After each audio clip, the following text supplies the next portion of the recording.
Hello everyone. नमस्कार मेरे प्यारे दोस्तों, मैं हूं कुणाल और आज हम बात करने वाले हैं डेविएशन के बारे में। आज का जो हमारा टॉपिक है deviation of light through plane mirror. तो सबसे पहला सा सवाल आता है कि डेविएशन का मतलब क्या होता है, क्योंकि यार जब तक हमें डेविएशन का मतलब नहीं क्लियर होगा तब तक हम कैसे बता पाएंगे, है ना। तो यार हम इसको अपने आम भाषा में डेविएशन को समझने का कोशिश करते। जैसे मान लीजिए कि हमारे गार्जियन, हमारे माता पिता हमें स्कूल या कोचिंग भेजते पढ़ने के लिए, और हम पढ़ाई के अलावा हर वो काम करते जो हमें नहीं करना चाहिए। तो यार हमारा जो पाथ है, ओरिजिनल पाथ था, वो था पढ़ाई करना। लेकिन हम अपने ओरिजिनल दिशा से, ओरिजिनल पाथ से मतलब किसी और दिशा की तरफ झुक गए। चाहे वो दिशा कुछ भी हो सकता है या हो सकती है ना। तो उसको हम बोलते हैं डेविएट करना। ठीक है, मतलब सिंपल भाषा में डेविएशन का मतलब होता है झुकाव या हट जाना। कहां से हट जाना? तो हमारा जो ओरिजिनल रास्ता है, हमारा जो मतलब क्या बोल सकते हैं, जो हमारा पहले से निर्धारित है, हम उस रास्ते पे, उस रूट पे न जाके हम किसी और रास्ते, किसी और दिशा, किसी और रूट पे चले जाएं, तो वो होता है डेविएशन, है ना। अब इसको मिरर के केस में, प्लेन मिरर के केस में हम इसको समझेंगे। तो प्लेन मिरर का मतलब समतल दर्पण, है ना। तो यार समतल दर्पण क्या होता है? जिसमें हम अपना शकल देखते हैं, हम अपना मुंह देखते हैं, वही तो है आपका प्लेन मिरर। तो हमारा टॉपिक है deviation of light through plane mirror. तो देखिए, deviation of light through plane mirror में, ठीक है, जैसे ये रे ऑफ लाइट ना इंसिडेंट हो रहा है, ये आपका जो रेड वाला लाइन आप देख रहे हो, ये जो रेड वाला लाइन आप देख रहे हो, ठीक है, ये है हमारा प्लेन मिरर। ये क्या है? प्लेन मिरर या समतल दर्पण। ठीक है, अच्छा, ये जो हमारा ब्लू कलर का लाइन आ रहा है, ये ब्लू कलर का इंसिडेंट रे, ये ना प्लेन मिरर पे, यहां पे मान लीजिए कि इस पॉइंट का हम नाम दे देते ओ। पॉइंट ओ पे इंसिडेंट रे जो है कि इंसिडेंट हुआ या गिरता है पॉइंट ओ पे, प्लेन मिरर पे। ठीक है, और ओ पे गिरने के बाद में ना इस रे को एक्चुअल में जाना चाहिए था इस दिशा में। ये जो डॉट डॉट लाइन आप देख रहे हो, इंसिडेंट रे को जाना चाहिए था, जब ये इंसिडेंट रे ऐसे आया तो इस दिशा में जाना चाहिए था। ठीक है, इस दिशा में ऐसे जाना चाहिए था, ठीक है, ऐसे। बट ये इस दिशा में नहीं गया क्योंकि यहाँ पे प्लेन मिरर है, और इंसिडेंट रे रिफ्लेक्ट हो गया और ये चला गया किसी इस दिशा में। ठीक है, इस डायरेक्शन में ये चला गया। ठीक है, और ये जो आपका रेड वाला लाइन है, इस लाइन को हम बोलते हैं नॉर्मल लाइन। क्या बोलते हैं? नॉर्मल। ठीक है, तो जो एंगल ऑफ डेविएशन होता है कि जिस दिशा में लाइट को जाना चाहिए था और जिस दिशा में लाइट मुड़ गई, उन दोनों के बीच के एंगल को हम एंगल ऑफ डेविएशन बोलते।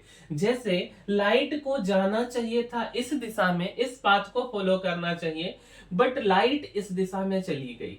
तो ये वाला डायरेक्शन और इस डायरेक्शन के बीच में जो एंगल बना, ये ब्लैक कलर वाला जो आप लाइन देख रहे हो, ठीक है, यही होता है एंगल ऑफ डेविएशन डेल्टा। क्या होता? Angle of deviation delta. ठीक है, एंगल ऑफ डेविएशन हम इसको बोल रहे हैं। आप एंगल ऑफ डेविएशन को किसी और भी चीजों से रिप्रेजेंट कर सकते। ठीक है, अब इस बात को और देखिए थोड़ा सा। जैसे मान लीजिए ना कि हम इसको बोलते ए, ठीक है, ओ, और इसको हम बोल देते बी। ठीक है, तो ए ओ आपका इंसिडेंट रे है और ओ एन जो लाइन है ये आपका नॉर्मल लाइन है।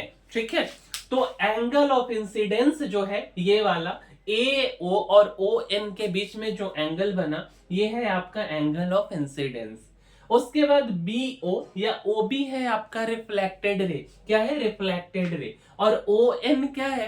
तो ओ एन आपका नॉर्मल है। तो रिफ्लेक्टेड रे और नॉर्मल के बीच में जो एंगल बना उसको हम एंगल ऑफ रिफ्लेक्शन बोलते। क्या बोलते? Angle of reflection.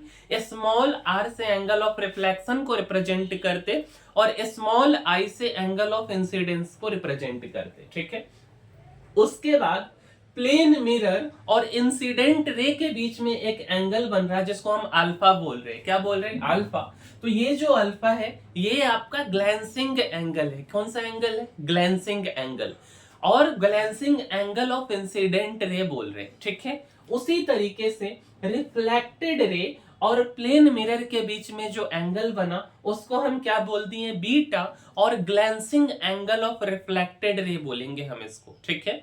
और एंगल ऑफ इंसिडेंस बराबर होता है angle of reflection, law of reflection, क्योंकि दो लॉ ऑफ रिफ्लेक्शन है, एक तो एंगल ऑफ इंसिडेंस बराबर एंगल ऑफ रिफ्लेक्शन, और दूसरा law incident ray reflected ray normal at the point of incidence all lie in the same plane. तो जो पहला लॉ हम बोले कि एंगल ऑफ इंसिडेंस बराबर एंगल ऑफ रिफ्लेक्शन अगर हो रहा है लॉ ऑफ रिफ्लेक्शन से, तो ग्लैंसिंग एंगल भी बराबर होगा, मींस अल्फा बराबर होगा बीटा के। क्लियर है ये बात, ठीक है। तो एंगल ऑफ इंसिडेंस हम लिख दिए बराबर है एंगल ऑफ रिफ्लेक्शन के, और अल्फा ग्लैंसिंग एंगल बराबर है एंगल बीटा के, एंगल अल्फा बराबर है एंगल बीटा के।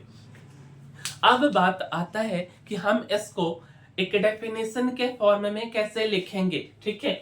तो डेविएशन को हमको डेफिनेशन के फॉर्म में लिखना, तो डेफिनेशन क्या बोला जाता कि the deviation of light through a plane mirror, क्या बोला जाता है डेविएशन, कि द डेविएशन ऑफ लाइट, ध्यान से देखिएगा, the deviation of light through a plane mirror is the angle by which the light ray is diverted from its original path due to reflection।